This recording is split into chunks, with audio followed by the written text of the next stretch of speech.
One तो अपने series को कंटिन्यू करते हुए हम निफ्टी, बैंक निफ्टी, सेंसेक्स और फिर निफ्टी सबका एनालिसिस करेंगे। तो हम स्टार्ट करते हैं निफ्टी और सेंसेक्स के साथ, दोनों का एक साथ एनालिसिस करते हैं क्योंकि दोनों का चार्ट ऑलमोस्ट सेम बना हुआ है। तो अगर आप थोड़ा सा चार्ट को जूम आउट करोगे तो ये ऑलरेडी जो है यहाँ पर जो गैप बना हुआ था इसको ऑलरेडी फिल कर चुका है, ठीक है, दोनों के केस में। तो अब सेंसेक्स और निफ्टी में ये वाला जो गैप है ये ऑलरेडी फिल कर चुका है और ये गैप से अगर आप देखोगे तो ये वाले जोन से एक बार रेजिस्टेंस लेकर के वापस से ऊपर भी जा चुका है। तो अब चांसेस क्या है निफ्टी में अभी दोनों साइड का ट्रेड बन सकता है क्योंकि अभी भी निफ्टी में क्लैरिटी नहीं कि ये किस साइड जाना चाहता है, ठीक है। कोई न्यूज़ वगैरह आ सकती है जिसकी वजह से मार्केट बियरिश भी हो सकता है। तो और जीडीपी का भी डेटा भी निगेटिव आया है, तो चांसेस हैं कि मार्केट जो है थोड़ा सा बियरिश ज़रूर रह सकता है। ऑल्दो इसमें अभी कोई पर्टिकुलर साइड का ट्रेड नहीं बनाया सकता है, ऐसा नहीं कह सकते कि कल सेलिंग साइड का सेटअप बनाया जाएगा या बाइंग साइड का सेटअप बनाया जाएगा।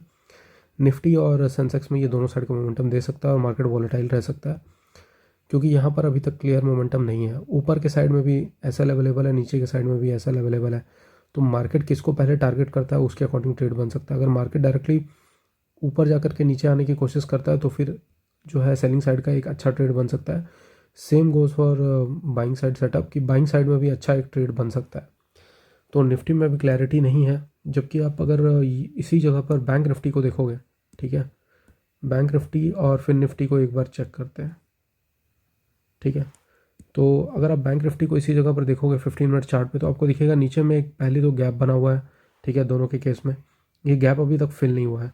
दूसरी बात यहाँ पर जो है ना छोटे मोटे बायर ज़रूर आ सकते हैं ये वाले लेवल्स को देख करके, ठीक है, यहाँ पर भी छोटे मोटे बायर्स आ सकते हैं फिर निफ्टी में।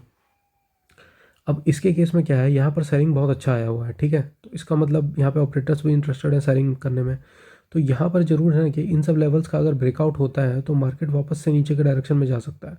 वैसे तो मार्केट ने कल ये वाला जो सेटअप है इसको रिपीट किया था, ऑल्दो डायरेक्टली नहीं रिपीट किया था, मतलब स्टार्टिंग में क्या था, फिर निफ्टी ऐसे गिर रहा था, फिर अचानक से ब्रेकआउट दिया, फिर उसके बाद गिरा। तो अगले दिन जो है ये मोमेंटम डायरेक्ट दे सकता है कि मार्केट धीरे धीरे धीरे बढ़ता गया डायरेक्टली एंड उसके बाद गिर गया। तो ये वाला मोमेंटम दे सकता है, यहाँ पे पॉसिबिलिटी है अभी भी सेलिंग आने का। यहाँ पे सेलिंग साइड का सेटअप ही आइडेंटिफाई करने की कोशिश करेंगे। और निफ्टी को देखते हुए हम अगर निफ्टी को देखेंगे तो हो सकता है कि अगर यहाँ पे अगर शुरू में सेलिंग का नहीं सेटअप मिले तो बाइंग का भी सेटअप देख सकते हैं, अगर सेलिंग का नहीं मिलता है तो, ठीक है। तो ये कंडीशन है। अब क्योंकि निफ्टी जो है क्योंकि वोलेटाइल रह सकता है और हो सकता है कि ये बाइंग में भी चला जाए, इसी वजह से हम यहाँ पर जो है थोड़ा सा क्या कहते हैं अलर्ट रहकर यहाँ पे सेटअप को आइडेंटिफाई करने की कोशिश करना है। सेलिंग साइड का सेटअप तो इसमें बन सकता है बट निफ्टी में नहीं निफ्टी में डायरेक्टली नहीं हो सकता कि सेलिंग साइड का सेटअप बनेगा। इसमें मोमेंटम जैसा होगा उस हिसाब से इसमें सेटअप बन सकता है। इसीलिए फ़िलहाल के लिए पहला जो कंडीशन है वो मार्केट जब स्टार्ट होगा तो सेलिंग का सेटअप आइडेंटिफाई करेंगे। अगर मार्केट के स्टार्टिंग में वो नहीं मिलता है तो फिर बाइंग में जाने की कोशिश करेंगे, क्योंकि मार्केट जो हो सकता है यहाँ पर जितने भी बायर्स हैं, ठीक है, इनको निकाल कर वापस से मार्केट ऊपर की तरफ भी जा सकता है। तो मार्केट का क्या एग्जैक्टली मोमेंटम रहता है कल उस पर डिपेंड करता है। अब मार्केट जो है सेलिंग में दो तरीके से जा सकता है, पहला तो ये मैंने बता दिया। दूसरा एक तरीका है कि डायरेक्टली जो मार्केट किसी किसी दिन करता है वो डायरेक्टली यहाँ पर एक रेड कैंडल बना के मार्केट डायरेक्टली ऐसे फॉल करना चालू कर सकता है।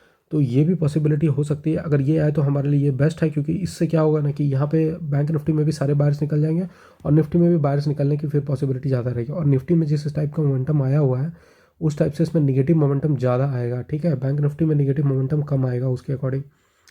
अगर मार्केट को अनलेस ये गैप फिल करना हो, निगेटिव मोमेंटम कम आने की चांस है, इसको निकाल सकता है, वापस से ऊपर जा सकता है मार्केट एंड उसके बाद वापस से गिर सकता है अगर वापस से गिरना है तो।